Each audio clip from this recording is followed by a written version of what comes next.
Hello everyone, I'm Dr. Deepa and welcome to Dr. Deepa's Learning Launch. Today we are going to discuss one of the most important and rapidly increasing diseases seen across the world, that is the progression of fatty liver to cirrhosis. What makes this topic extremely important is that the fatty liver is no longer just a disease of the alcoholics.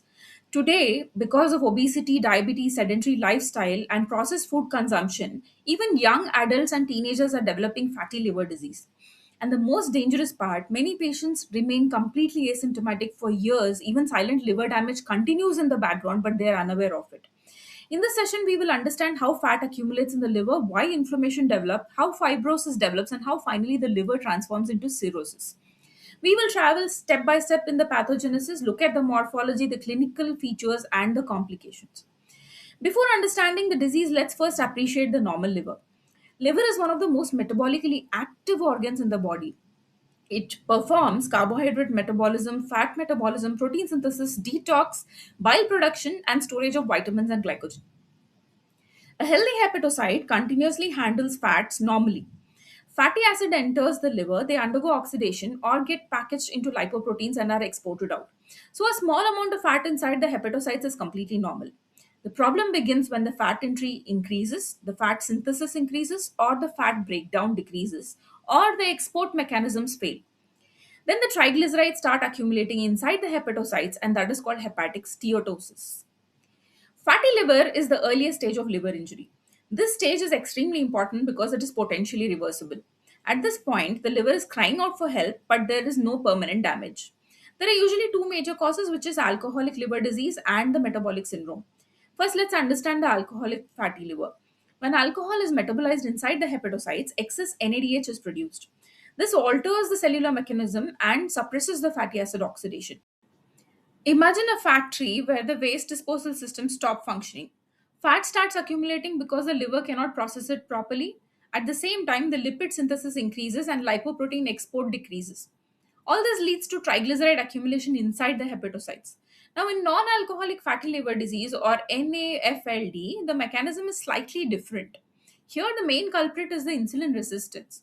In obesity and diabetes, adipose tissue releases excessive fatty acids, more fat reaches the liver, and the hepatocytes is overloaded. Over time, the liver becomes the storage organ of fat. So now let's visualize what the liver looks like. Grossly, the liver becomes enlarged, soft, and greasy, and the pathologist described it as butter-like or grease-like. Microscopically, the hepatocytes have clear vacuoles, and these vacuoles represent the dissolved triglycerides during processing. Initially, the change begins around the centrilobular or zone 3 because this is the area which is most vulnerable for hypoxia or toxic injury. As the disease progresses, more and more hepatocytes become involved, and the most common pattern is microvesicular steatosis. In macrovesicular steatosis, one large fat vacuole pushes the nucleus to the periphery, and that is an extremely characteristic appearance. What is fascinating is that many patients have no symptoms at all. A patient simply comes for a routine health checkup or a master health checkup or a pre-operative evaluation, and the liver enzymes are mildly elevated.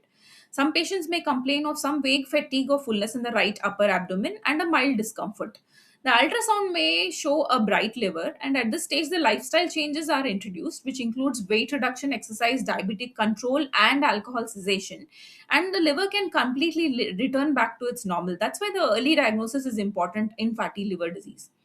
Now comes the dangerous turning point. Simple steatosis alone can remain stable for years, but in some patients, the liver develops an inflammation and hepatocyte injury. That is called steatohepatitis. Now, the liver is no longer just storing fat, but it is actively getting injured. This is where the oxidative stress becomes very important. Excessive fat inside the hepatocytes are actually toxic. The fat undergoes lipid peroxidation and generates reactive oxygen species. And these free radicals damage the cell membranes, mitochondria, proteins, DNA.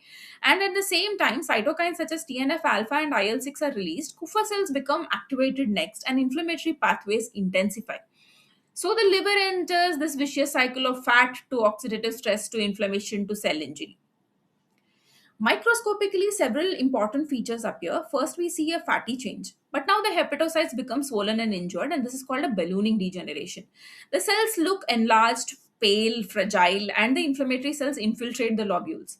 In alcoholic hepatitis, the neutrophils are especially prominent. One of the classical findings is a Mallory Denk body. These are eosinophilic rope like inclusions inside the hepatocytes, and they represent a damaged intermediate filament. Students usually remember this in association with alcoholic liver disease, but Mallory Denk bodies may rarely be seen even in Nash Wilson's or in cholestatic disorders. Don't be surprised. Another key feature is perisinusoidal fibrosis that is often described as chicken wire fibrosis, and these are delicate fibrosis that wraps around the hepatocyte. At this stage, the liver damage becomes progressive and the patient may develop some persistent elevation of the liver enzyme, some fatigue, malaise, or hepatomegaly. In alcoholic liver disease, the AST is often higher than ALT, and classically it is defined as AST-ALT ratio when it becomes greater than 2. Why does this happen? This is because the alcohol damages the mitochondria and makes it release mitochondrial AST. So the AST ALT ratio becomes greater than 2. Now we move on to one of the most important events in the chronic liver disease, which is fibrosis. Fibrosis is essentially the liver's wound healing response that has gone wrong. Whenever the hepatocytes are repeatedly injured, the liver tries to repair itself. But the chronic injury leads to excessive collagen deposition. The central players here are the hepatic stellate cells.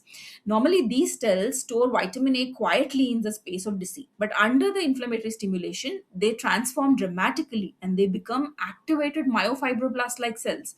Now they start producing collagen and excessive amount of collagen. Think of a stellate cell like a sleeping construction worker who's suddenly woken up and starts laying down a scar tissue everywhere in the liver. It's scary, isn't it?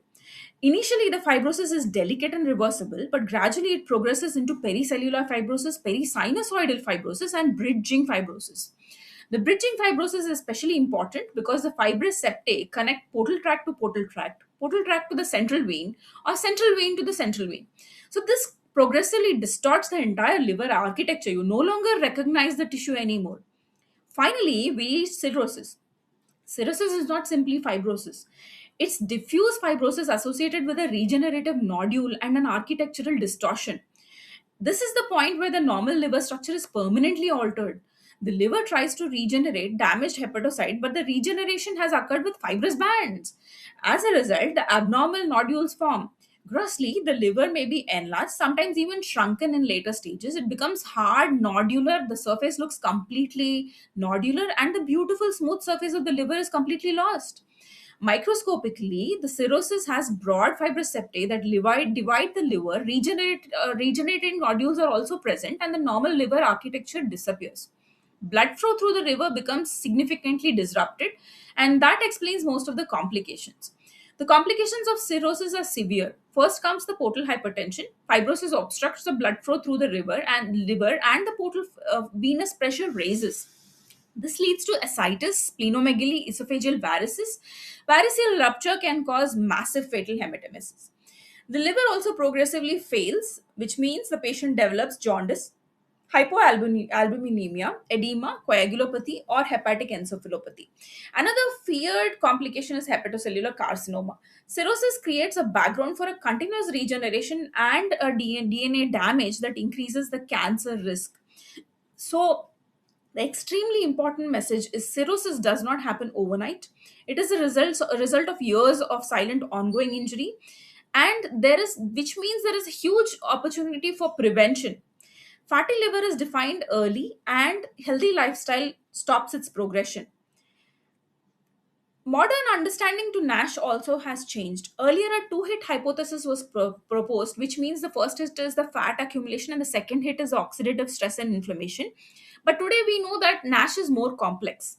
Multiple parallel factors contribute to it, which includes gut microbiota, adipokines, genetics, insulin resistance, oxidative injury, and immune dysregulation. So, non alcoholic fatty liver disease is more a systemic metabolic disease, and alcoholic liver disease picked up very early is a lot better to treat. So, in conclusion, the liver first accumulates fat, then inflammation develops, persistent injury triggers fibrosis progresses to cirrhosis, and cirrhosis eventually leads to portal hypertension, liver failure, and even cancer. The important thing to remember is fatty liver is reversible, cirrhosis largely is not. So, early recognition and intervention can completely change the future of the patient. Thank you so much for staying tuned with Dr. Deepa's Learning Launch. For more such videos, stay tuned to www.drdeepaslearninglaunch.com. Bye bye for today.